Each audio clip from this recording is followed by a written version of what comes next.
Jay Wynn, how are you, buddy? I'm doing good, Ian. How are you tonight? Not bad. I ask you that like we didn't just already complain about 30 different things about running a home inspection business before we hopped on. Yeah, but I guess this is what you call the formal introduction. Yeah, that's the formal introduction. But I But feel like we don't need a formal introduction for a Drinking with Jay episode. I think but it's that's the been a beauty of while. it. It has been. And I actually got a bunch of messages from people saying, "Hey, when you having a Drinking with Jay episode?" So I wonder why. Because it does seem like, at least in the feedback comments that I get, that it's, you know, maybe not the best podcast, but it seems to be fairly well received. It's actually one of our more popular segments, and I think what it comes down to is it's real talk. We have polished speakers sometimes, and we have people talking about business metrics, but this is just kind of like drinking. Well, it's drinking with Jay. It's like we're hanging around on a fire, just talking about things. And I think it was our first episode that we did this.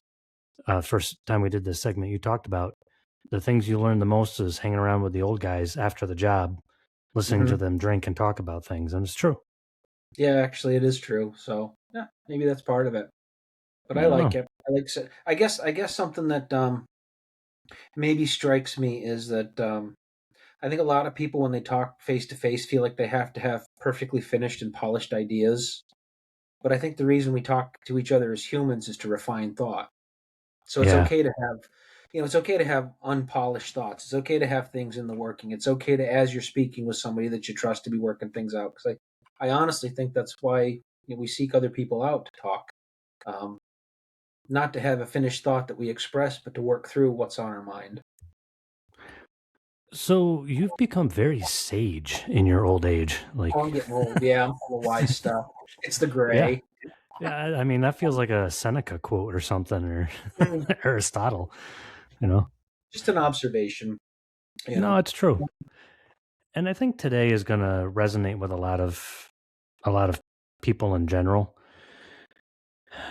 We as home inspectors and commercial inspectors and just in the industry alone see people at their worst in general because Hmm. they're the most stressed out when they're having a home inspection. And you and I have often just randomly messaged each other with the question, are people just getting worse? Are people just getting harder to deal with is a better way probably to express that, which is the title of our podcast. And I really wanted to talk through this, but first, what are you drinking, Jay? Oh, so I went down into the shelf and I was going to do an old fashioned because I've really gotten into to mixed drinks. We're working through a bunch of, especially summertime drinks, and I've kind of got an old fashioned dialed in that I absolutely love. But I just decided to go straight tonight, so I went with Whistle Pig. Their Oh yeah. piggyback. It's the 6 year at 100 proof, and just chilled the glass, and I put a solid ice in there so it doesn't dilute it. And I decided to pour double tonight, so we're going with Whistle Pig piggyback 6 year, and it's one of my favorite sipping bourbons too. It's just Nice. great. And I So, love those little frozen metal balls that kind of keep your drink cold. They're nice. but don't dilute it. Yeah. I don't like the That's yeah. whiskey stones. They're not my favorite. They feel weird when they hit your mouth. Mm. Me, What are I'm you just drinking? drinking I'm drinking a Tullamore Dew. I have discovered in my old age that no matter what I do, I am just a man of simple tastes.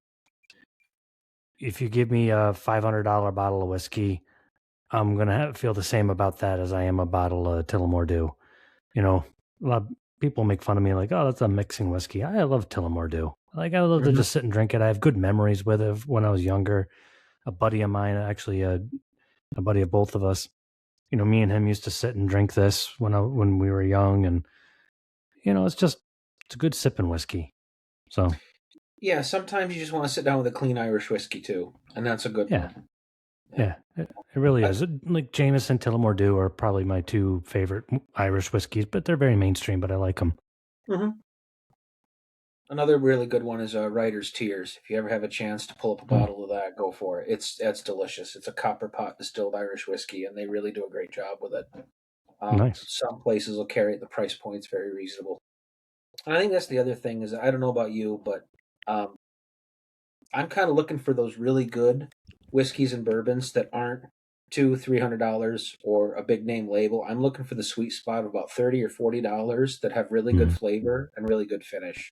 So that's kind of what I've been targeting to, which is part of why I like what I've been getting to. And the Whistle Pigs right there, it's about, I don't know, about $35-$45, depending on where you get it. So it's affordable and it's a really delicious bourbon.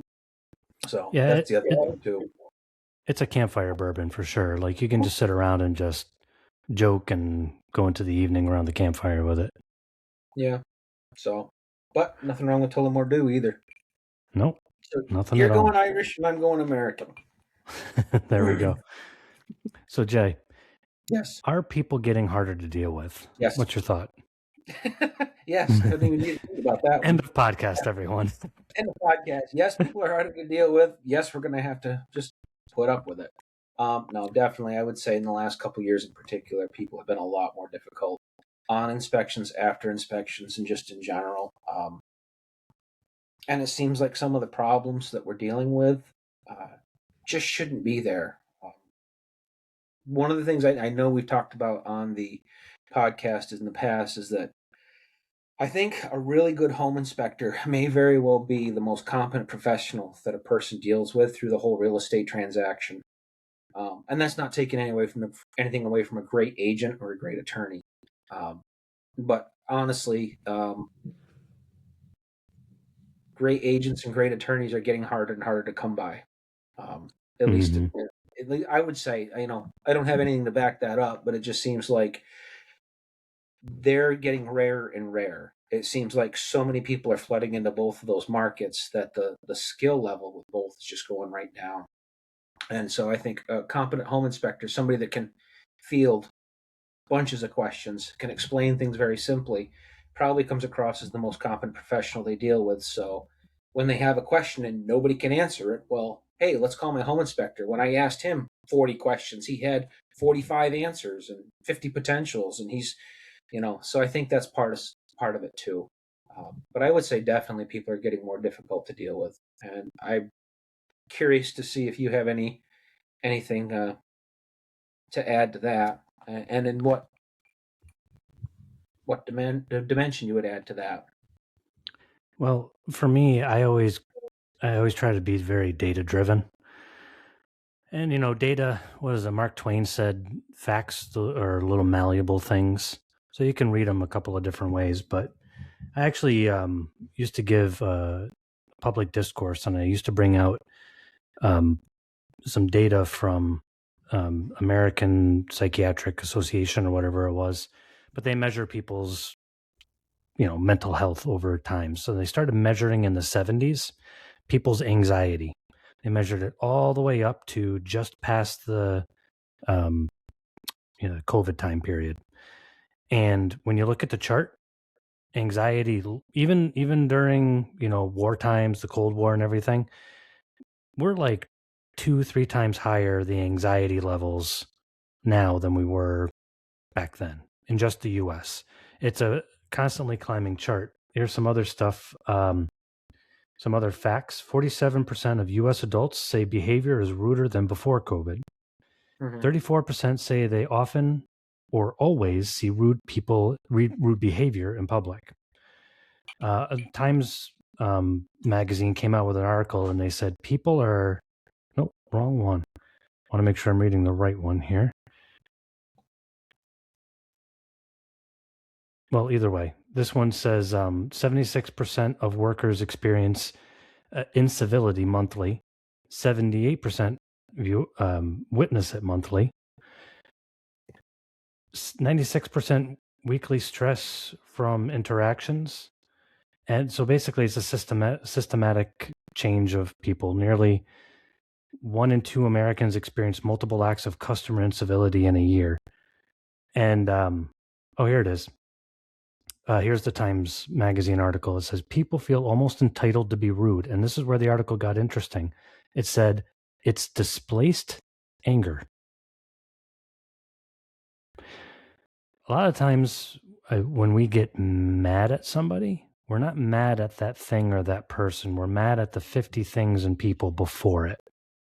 Mm-hmm. You said something to me once. when you don't get to recover from the last thing, it compounds on it. So that Mm-hmm. person yelling at the fast food worker because there were pickles on his burger, he's not yelling at the fast food worker. He's angry about his life, his bills, his family, the friend he lost, the relative who passed away, PTSD from something, maybe it was in a foreign war or whatever. But these numbers don't lie. People are getting more difficult to deal with because it compounds. We're more difficult to deal with as a whole. So we're compounding somebody else's stress, which is compounding their stress, which compounds our stress. So we're just in a circle of angry at the moment. So I think I saw an article that called it a negative feedback loop, and it yeah, had it had something to go like this. It's like there are certain people that go out into the world with a positive attitude, and they project a positive energy. So positive things tend to happen to them. So life appears to be pretty good, and they think life is pretty decent. But people that think the whole world sucks, everybody's against me, everybody hates me, walk into the world with that attitude, project it, and then have that mirrored back to them, and then it reinforces that everything is against me, people hate me, the world's mean and aggressive.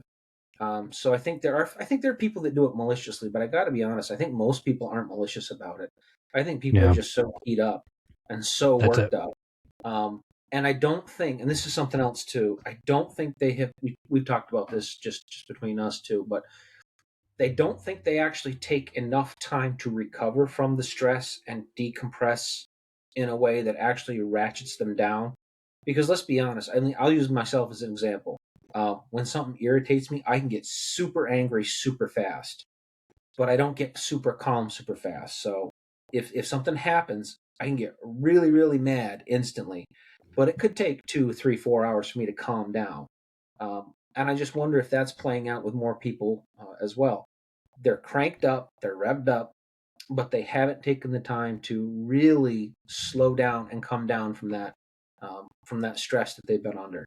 And they just, I think the other problem with it too is that because everybody's feeling it, we're thinking it's normal. And just because something's common doesn't mean it's normal or doesn't mean it's healthy. Yeah. You know. Yeah, and remember the never ending story, the nothing? Yep. So how that represented basically if everybody believes it's bad, then it gets bad, and because they believe it's bad, and now it's bad because they believed it, now it's Mm-hmm. getting worse. It's basically group psychosis. I mean, are things bad? Yeah, I mean, there's a lot of bad in the world. There's still good, but um, basically what you described was the nothing. Mm-hmm. So I mean, Isn't it funny how '80s childhood fantasy movies help you interpret modern life? oh, and the song was amazing, the Never Ending Story song. I'm Yep. singing it in my head right now. I won't subject everybody listening to that song. But it was allegorical of that. And it Mm-hmm. was we've never been inundated with so much information. And then inundated with so much information and then still have so much of it be inaccurate. 200 years ago, 100 years ago, 1926, you had a few channels of information. Mm-hmm. And if the local gossip, you knew them to be infactual, you just kind of ignored them and moved on and tried to, figure things out. It was a lot less information to assimilate. Whether we realize it or not, even if we turn off our phone, we don't look at social media, yada, yada, yada, we can't help but think, is AI going to take my job? Everybody's worried about that. Shouldn't I be worried about that? AI is going to take my job. We can't help to worry about what if there's domestic terrorism again?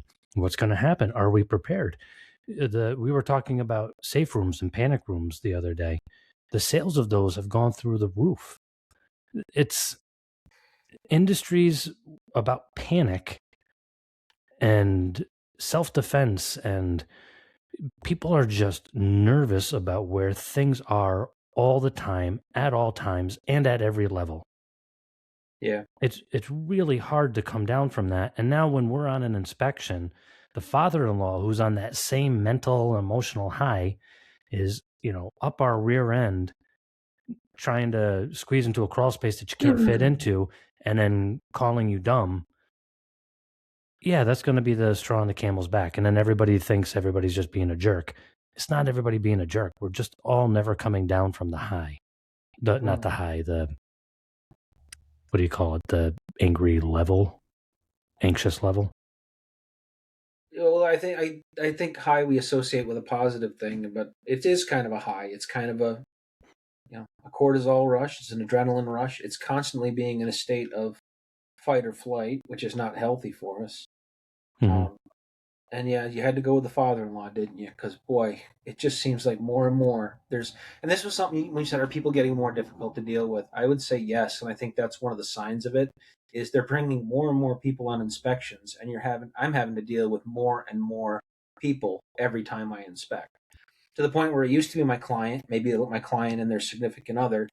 Now it's my client, their significant other, both sets of parents, sometimes a brother, sometimes a best friend, sometimes another friend that's a Yeah. contractor. And it's not uncommon for me to have 5 or 6 people on an inspection. Now, I know some guys are going to go, well, that's not acceptable and that's not appropriate. My attitude is they're welcome to be there as long as they're respectful of the house, they're respectful that it's someone else's property, and they stay out of my way and let me do my job. I have had to ask people to leave. I will ask people to leave. But as a general rule, if my clients feel comfortable having them there, I will try to accommodate their questions and I will try to accommodate their input as much as I can without compromising my job.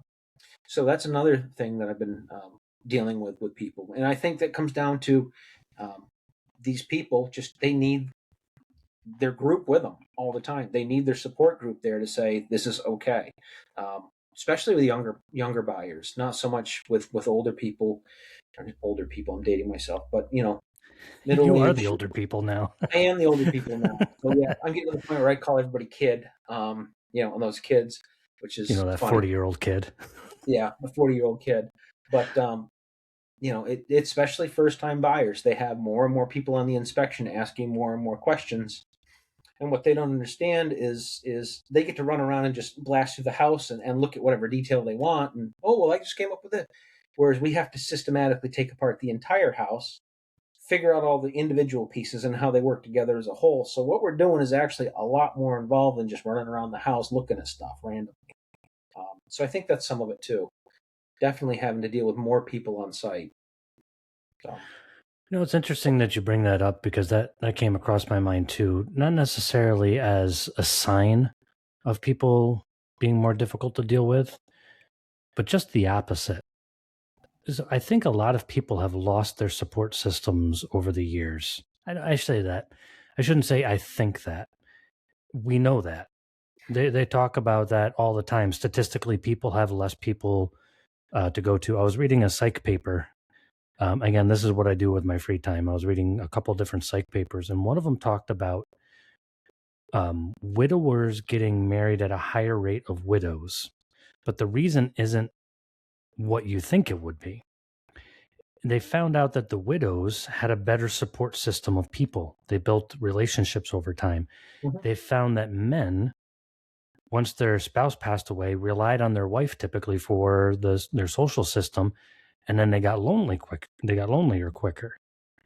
And I'm just like, wow, that's sad. And even a friend of mine, he had a baby shower, and they could only get 10 people. I say only, I mean, he wanted a whole bunch, and then he was kind of sad because he's just like, I can only come up with 10 people. I'm like, don't be sad, that's good. A lot of people don't have 10 people. That's awesome. But like his family downstate and his family from other places and all that stuff, they couldn't come. Some of them didn't want to be with them. Family support systems have kind of fallen apart over the years. I can't tell you. This was really. There was a guy that called me and literally cried on the phone not long ago. And I was telling my wife, I'm like, that's not the first time that an inspector has called me, told me his problems, and then cried. And I'm a complete stranger to them. I mean, that's when we say, and he was being a little difficult, not bad, but a little difficult. Sometimes when we say, Is a person being difficult? Yeah. And in the moment, it's really hard to think, well, what are they going through? But at the end of the day, don't we kind of need to do that sometimes? Say, Oh, why is this guy absolutely. just like this? Yeah, absolutely. And that's part of what makes it tolerable too, is if you try to step back and go, okay, why? Why are they being hard to deal with? And let's just use the father-in-law, okay? Because I've had a couple recently that walk in, and the first thing they do is they have a chip on their shoulder, and the first words out of their mouth, "Well, I'm here to make sure that my son's interests are protected, or that my little girl's taken care of." I'm like, okay, fair enough. So it's like that's what I'm here to do, and I'm much better qualified to do it, regardless of what you think. Hmm. Especially at this point in my career. But then the question is why, and you start talking with them. Usually, it takes about half an hour, 40 minutes for me to start doing my thing, seeing what I'm doing, seeing how thorough I'm being, and they start to decompress. And almost always, you get talking with these people, and you find out that you know, uh, let's just say his daughter and her new husband are putting every penny they have into this house. They need it to be a Hmm. good. They're borrowed up to the hilt. In fact, mom and dad are contributing the down payment because they can't afford to get into a place now. So everybody's finances are stretched real thin. They need the house to be really in good condition because they can't afford to find a $5,000 problem after the house goes through. And if they do, they got nobody around that can help them fix it because that's going to be again her calling her dad to come and take care of it. And who, although he wants to take care of his little girl, he can't take care of a roof, and he can't do siding, and he can't fix a furnace. So you get down to it, and it's all the intentions are good, at a point where they're all super stressed out, and that's how it just manifests. But the initial engagement has recently, and I said, a couple times in the last few weeks, it's been right out of the gate. Well, I'm here to do this for my little girl or my son, and so they approach the whole situation with a chip on their shoulder that you got to work through. Um, and I think being willing to do that is also what separates the good inspectors from the really great ones too, though, is to look Hmm. at the human element of things and say, I get it. I'm meeting these people at one of the most stressful times of their lives. And you would probably know this better than I do, but isn't buying a home like the third or the fourth most stressful thing that people do in their entire life? Isn't it something like birth of a child, marriage or divorce, or buying a home, something like that? There's like three or Yeah. four. Um, Yeah. Buying a home It's is one of it's in the top five. Like them. Okay. moving is up there too. Um, I think one of them's death of Death of an a family. immediate, That's, yeah. yeah, Okay. but Yeah. like immediate family, yeah. Yeah. So That's the other it's one. interesting. Imagine meeting that person right as somebody died. Like imagine their brother died, or their mother died, or somebody died, and you're meeting them right then. Are you going to see them at their best? But No. that's this almost the same emotional state that they're going to be in. This almost the same level of stress that that person's going to be in, standing there with us, looking at doorknobs and Yeah. a stain on the ceiling. But and here's the thing too. We don't walk in and go, ooh, pretty, ooh, nice. As inspectors, we go, oh, problem, problem, problem, problem, problem, problem. So we tend not to decompress people. In fact, during the inspection, because we're pointing out all the problems with this building that are already, going through the process with, we tend to ratchet that stress up even more. And I think our approach to things can either make it a lot worse or only a little worse, like we've talked about in the past, because they're going to feed off of your energy too. More than once, I've had people look at me and they're like, "Are you okay with this?" I'm like, "Yeah, because it can be fixed. Everything here can be fixed. It's just a matter of having the right conversations and talking about things. And a lot of it is how you present things too, and you can either amplify their stress or help them to mitigate it too. So I mean, we're not powerless in this, and I think that's kind of one of the things I really, we're talking about, are people more difficult to deal with, and I'd say yes, but I also want to say we're not powerless in it either. I mean, there's things that we can do to help mitigate it too, and just make our experience with them even more positive. Yeah, and I like how you said mitigate it to an extent. It's never going to go away completely. There's always going to be the customer that comes out swinging. There's always going to be the agent who's just over the top, and there's always going to be a situation. But we can make it not as bad. And I think a lot of that comes down to, um, the most stressed out inspectors that I know, and I know a lot of inspectors, thousands of them, are the ones that work 6 days a week, 7 days a week, 2, 3 inspections a day. And they're like, oh, I don't know what to do with myself on a day off. And I always tell them the same thing. If you don't know what you do with yourself on a day off, you're doing life wrong. Mm-hmm. Because first of all, you should look forward to a day off. You have your family, you have your kids. And I know I'm the worst at relaxing too. But actually you've helped me over the years. Better is a handful of rest than a double handful of hard work and striving after the wind. Sometimes you just need to sit in a chair and stare at a wall. That's go outside, take a Mm-hmm. walk, go drive to a park and sit on a bench and feed the birds for 4 hours straight. Go do a hobby, do like you and have a sawmill, get into timber framing, something to give our life meaning beyond our work. Because here's the problem with our work giving us meaning. When we find out that our work didn't bring us meaning, so for instance, when we retire or there's a downturn and we work less, when we start to freak out, that worry is not actually our logical side saying, oh man, am I going out of business? Because our logical side would be like, no, it's just a downturn. Oh, you're retired. You're not supposed to work. It is our internal who we are saying, oh, crud, we lost something important. We Mm-hmm. lost who we were.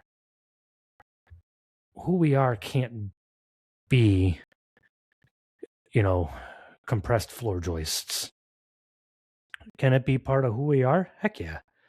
I mean, I still walk into a house 20 years later and I'm just like, oh man, that foundation has shifted probably more than a half an inch. I'm terrible at dinner parties. Yeah. It's always You going to know, be part of me, but it doesn't give my life its full meaning. That does not give me value as a human being. I don't know. I just got metaphysical there. What are your thoughts? no, as far as dealing with people, I think what you're talking about goes back to what we were discussing earlier about you need to take time away from it to reduce your stress level. And it's not going to be an hour on, an hour off. Sometimes it's going to be shutting down for a day or two or three, um, and turning your phone off and disconnecting with everyone and everything and being completely inaccessible. Maybe not the people that matter. Maybe you don't disconnect from your wife or your kids, but you know what I mean is that nobody has access to you, and you just take time to wind down a lot. Um, because I don't, you say I've helped you, but I've had to help myself with it because I couldn't keep going on that state of constant rev, um, burning myself out, and it was affecting all of my key relationships with people too. So not only was it not healthy for me, it was not healthy for everybody else around me too. And a lot of what I've realized is part of dealing with people is dealing with it and not taking it home, and that's you know the other part of it too, because I don't want it to affect my home life. I don't want my wife and my son to be wound up because I'm keyed up, or feeling like they got to walk on eggshells because I just dealt with two difficult dads during the day. So that's some of it too, is just learning how to prioritize what's important and what's not. Because I love work. I still do. It's like there's days when I'm driving in on an inspection and I'll just start smiling, thinking about how lucky I got it. I'm looking forward to looking at the building. Mm-hmm. A lot of times, I think I'm lucky in that I know a lot of the agents I work with. They're great human beings. I've managed to somehow, I don't even know how, um, get a referral group of really great agents and brokerages that are just good people looking to take care of it. So when I see their name, I know I'm going to have a good inspection. I know I'm going to have a good client. I should have a decent building, and I'm just excited to go check it out. So I still love what I do. Um, but it's not as important as coming home and making sure that those people are in good shape too. And I don't want to bring stuff from the job home to them because they don't deserve that. So some of it's just about prioritizing things too, at least in my opinion. Yeah, I agree with that. And I guess the point I was trying to make before is kind of what you're trying to make too, is that if people are already at an 8 out of 10, we can easily make them a 10 out of 10 in our own minds because we haven't brought ourselves down to like a 5. Mm-hmm. You know, everything seems worse when we haven't stopped for a minute. to give our life meaning outside of an angry client is important. We can't tie ourselves up in what people say. Angry agents, will the agent refer me again? And then we're worrying about it in our heads. And then the next thing that happens, somebody might be coming at us at a level 3 out of 10. Hey, what's going on, buddy? And then we just snap at them. Mm-hmm. So are people getting worse? Yeah, including ourselves. We have to remember that. People are So, getting harder to deal with, and we're harder to deal with. If we go yeah. back in time 10, 20 years ago with our current self, people would call us difficult. Mm-hmm. Absolutely. And I think that's a key point to keep in mind, too, is that we're not necessarily better than anyone else around us. Yeah. I know 10 years ago I wouldn't like to talk to me. I would. Well, you did, but I don't know why. But no, I mean, but I also remember one time in particular when we were still in the trades, and I was kicking a carpet in, and you walked on the job, and you heard I was kicking the carpet in, and you wouldn't even come up and do it because you knew I was in a mood. Um, you're like, I'm not going up there. I'm not talking to him. I know how it's when he does flooring. And I heard that, like, after I finished the job, I heard that you showed up, and then you left because you didn't want to deal with me. You knew how I Well, got. all right. And In no, my defense, fair. when you're knuckle dragging, you're not at your happiest. That's true. No, and that's so. And I walked in there. I'm like, yeah, he's right. I don't remember that, but I do remember I'm like, geez, knuckle. I usually knew when you were knuckle dragging that, okay, Oh yeah. it's not time to joke with Jay. No, it was, but what I'm saying is to your point is that, 10, 15 years ago, yeah, I didn't want to deal with me either. So it's not that we're better than everybody else. It's we're part of the problem too. But I think we can also be part of the solution too. Yeah. And one of the things, this is going to be one of the stupidest little things that maybe people have thought about or not. But you know what I find helps so much is um, the initial reaction or interaction with the client when they're getting out of the car. Just shoulders up, head back, smile on your face, and hey, how you doing? Nice to see you today. Even if it's a Mm-hmm. gray, miserable day, or if it's 30 degrees and there's snow coming sideways, have a smile on your face and just open it up like that. And I find that takes people, like you said, if they're at a level 8, well, maybe we take them down to a level 7 before they even get a chance to start talking. So I mean, it's like simple little things like that you can do, and you just start winding people down a little bit incrementally. But that's kind of what I mean is I feel like we're not powerless with it, and I feel like there's things that we can do even during the inspection to help control it. I'll tell you one that I was thinking about is because I had this happen just the other day. Is I walked up on a job on an inspection, and I knew right away the front porch was collapsing and falling off the building. Rather than the first thing I said is, "Oh, this whole thing's coming down," I'm like, "I think we might have a problem here." I'm like, "Oh, what do you mean?" I says, "Well, do you see this settling? Do you see this? Do you see this? Yes, yes. What do you think it means?"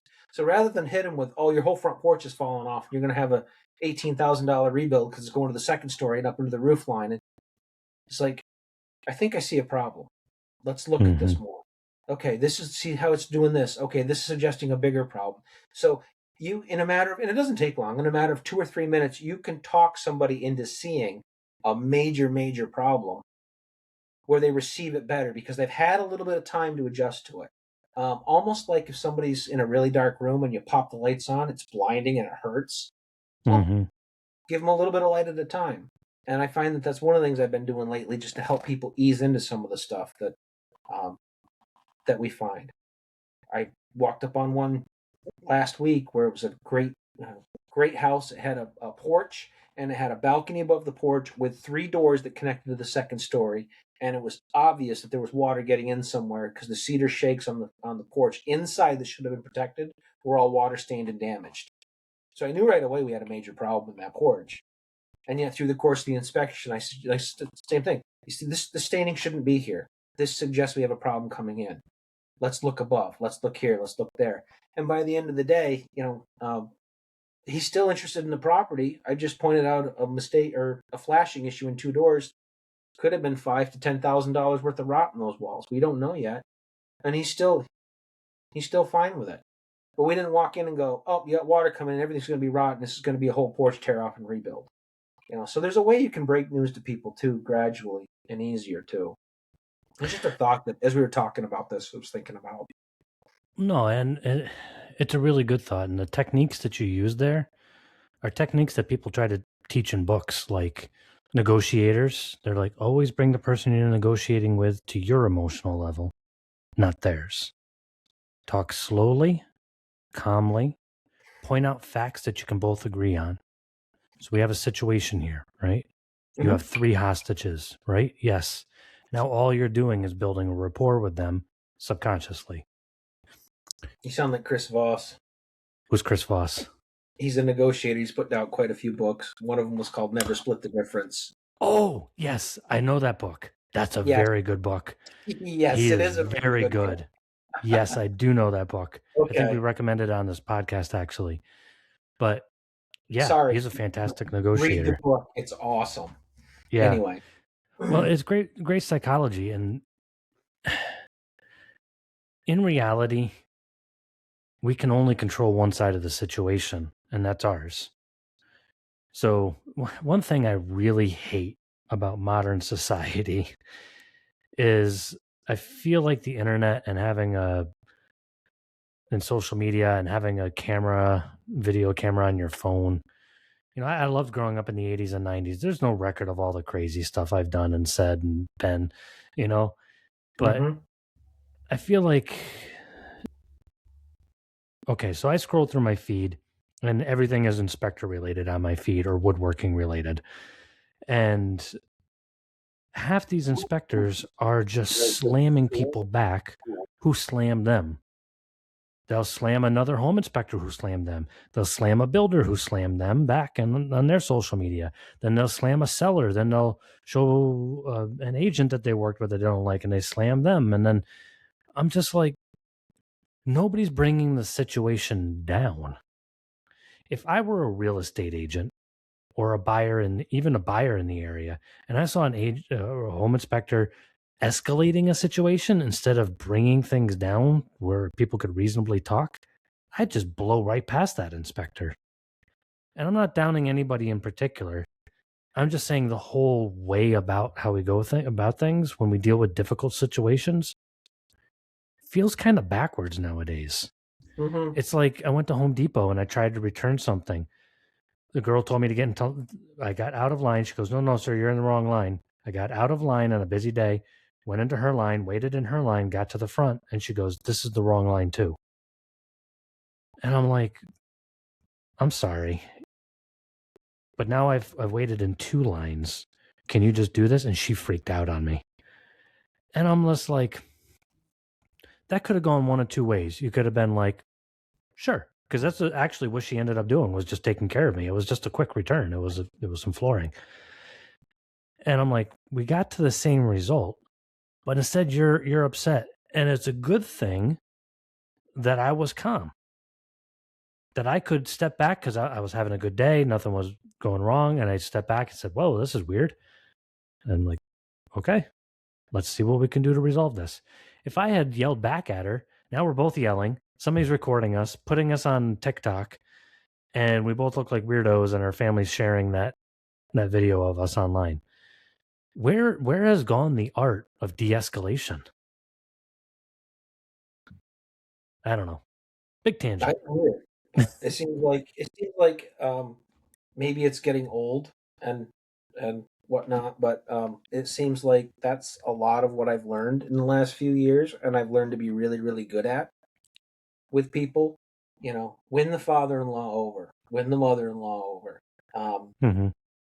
Dignify the agent, because you know as well as I do that a lot of these agents will say something on an inspection, and it's just either completely wrong or completely wrong for that application. So what do? Do you say, well, you don't know what you're talking about, stay in your lane? Or do you go, okay, in some situations that might actually apply, but here's why I don't think it does in this one. And what you've done is you've dignified their thought, redirected that misinformation and then you're bringing it back around without making them look or feel foolish. Um, but I also think that's why I get to work with really, really great agents too. And I Hmm. also think that's why I'm able to pick my clientele now, is because I've taken the time to develop. Well, we've talked about it before. It's like there's so many inspectors out there that are great technically, but they have no people skills, no human Hmm. skills. It's the soft skills that you really have a hard time teaching people. Um, but I think that's the reward, is that if you can learn the soft skills, you get to work with a better class of clientele as well, to the point where you actually have to deal with less and less problems, which makes your life easier, better, which makes it easier to work with people. So it's kind of, again, that positive feedback loop. But I really think you got to be the one to start it, and I really think you got to be the one to stay in control.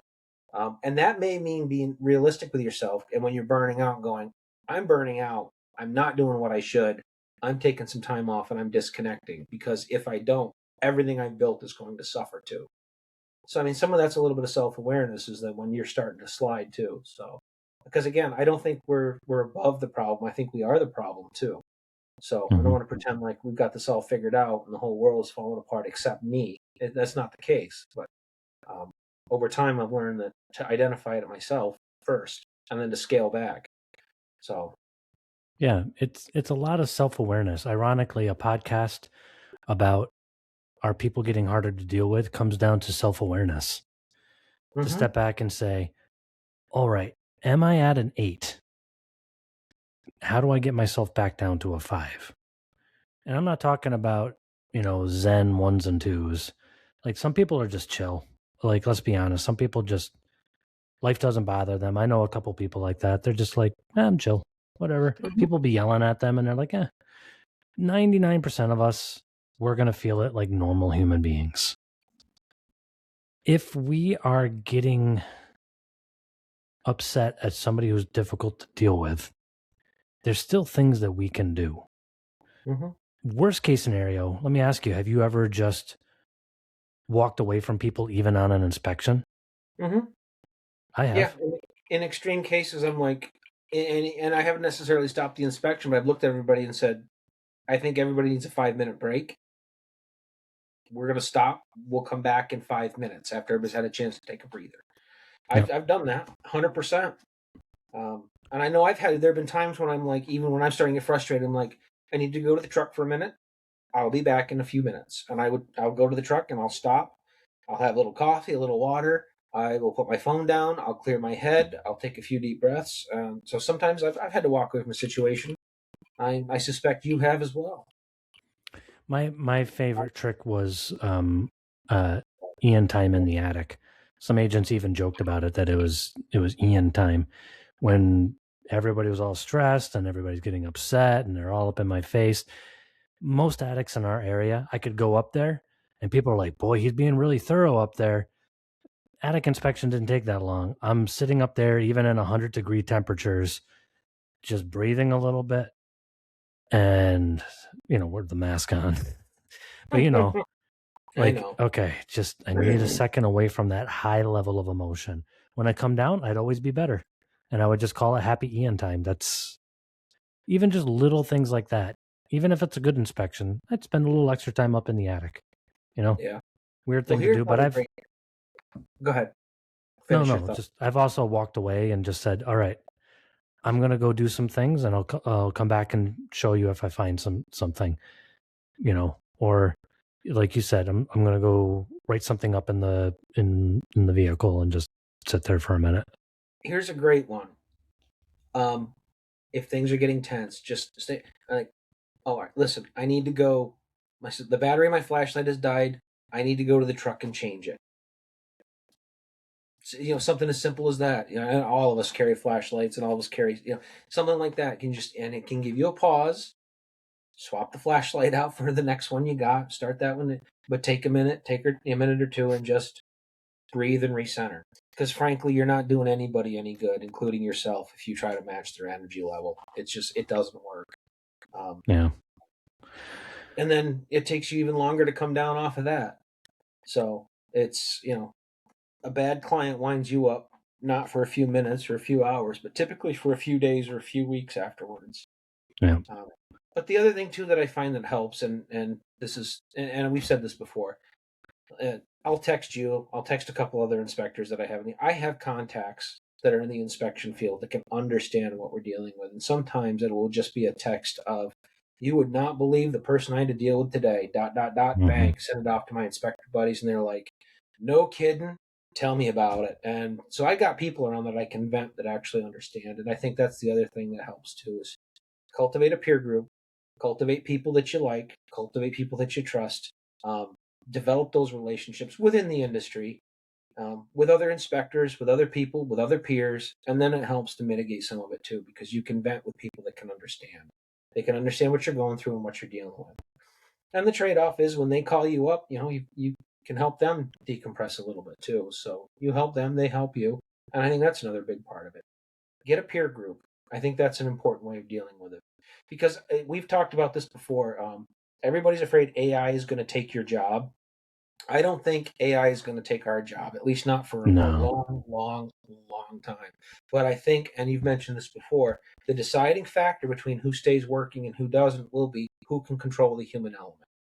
How Hmm. well do you deal with people? How well do you wind them down? How well do you control emotions on site? How well can you handle the in-laws and the agents that are there? I think the human touch is what's going to make us, what's going to make or break us in the next 10 years as AI steps in. Because I think that's going to be the key difference is the experience they have working with you as an inspector. So, I think acknowledge that I think people are getting more difficult, but I think dealing with them is going to be the key to, frankly, a nice career for the next 10, 15, maybe 20 years. Because I think the human element's what's going to be the make or break part of our industry. I really think that's a fantastic point to end on too. Um, People being more difficult right now is giving us an opportunity. It's a business opportunity. Learn that soft skill. Yeah, I like that. So are people getting more difficult? Mm-hmm. Yeah, statistically they are, and anecdotally. Yeah, Anecdotally, it's ubiquitous, Jay. and it's oh great. But you know what I like about this though too is that there's still so much we can do about it.